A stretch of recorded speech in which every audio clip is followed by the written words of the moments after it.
Okay, so I'm going to do a little recitation right now, something a little different. This is called Cheap Suit, or what the heck is in that box anyway?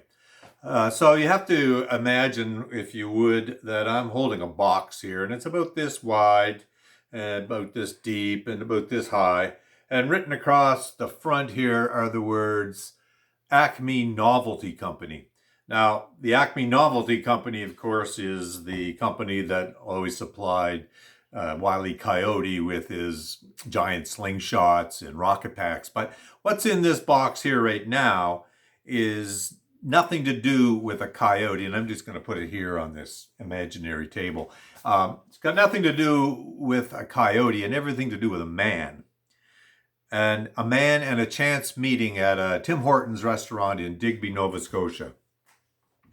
Now, if I was to describe this man to you, I would say a cheap suit, a bad haircut, a pair of wingtip shoes that are badly in need of a shine, an old Pontiac car full of novelty samples with a cloud of blue smoke trailing out from behind. He looked tired and beat, so I offered him a seat at the table where I sat with my cup. He said, "Thank you, friend. It's good to sit down and have a Java to pick you back up." And then he said, "You know, it's strange the way your life can change and everything you know can turn upside down." He said, "I'll tell you my story."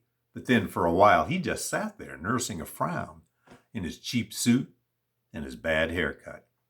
And then he said, "There was a time when I was in my prime that I could sell catnip to a dog.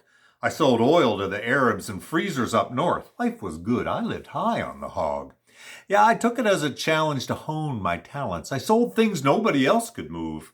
I didn't care if you were willin', long as I made a killin'. I was top salesman in the groove, in a sharp suit and a slick haircut." Yeah, but the day I met my ruin, I was out in Saskatoon selling lightning rods and siding to the Hicks. And I like to pay attention to the ladies. Did I mention that I had a lot of moves to get the chicks? Now, I wasn't all that choosy, and this one looked just like a floozy, so I pegged her for a one-night stand. I stepped up and said hello, and she said, "Brother, keep on going. I can tell right now you're not my kind of man. And your sharp suit and your slick haircut and that Cadillac car, man, you're just out of luck. You might as well hit the door, 'cause the man I'm looking for wears a flannel shirt and drives a pickup truck." Well, I didn't lose my cool. I didn't act like a fool. I said, "Excuse me," tipped my hat and walked away. Because the way it went, you see, was when the gal said no to me, I had this little game I like to play. Yeah, I'd set out to change her mind. I'd take it slow, I'd take my time, I'd be respectful and sincere, at least I'd fake it. And like I said, I'd take it slow, but there was one thing I would know, and that's eventually I'd win her heart, and then I'd break it.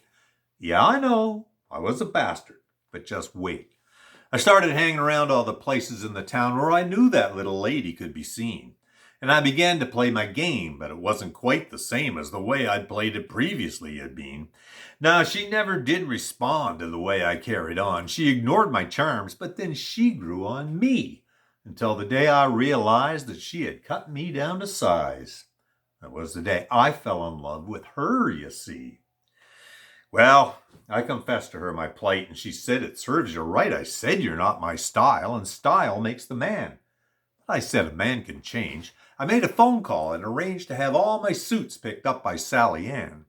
And then I sold the Coupe de Ville, and you know, I miss it still. But I bought a 4x4 instead. And when I'd sold everything, I blew the proceeds on a ring. I said, "Here, take this. Maybe someday we can wed." Well, she said, "Whatever, see you around," and then she headed into town, straight into the pawn shop, so I'm told. And my ability to sell and all my confidence as well disappeared with her and that little band of gold. Well, then my life went in the tank. But you know, I gotta thank that gal for showing me the error of my ways. Back then, I was a fool, but now I've learned the golden rule, and I try to live it each and every day. Well, then he sipped his double-double. He said, "I still love her, that's my trouble." And then he said, "Check out these novelties I'm pushing."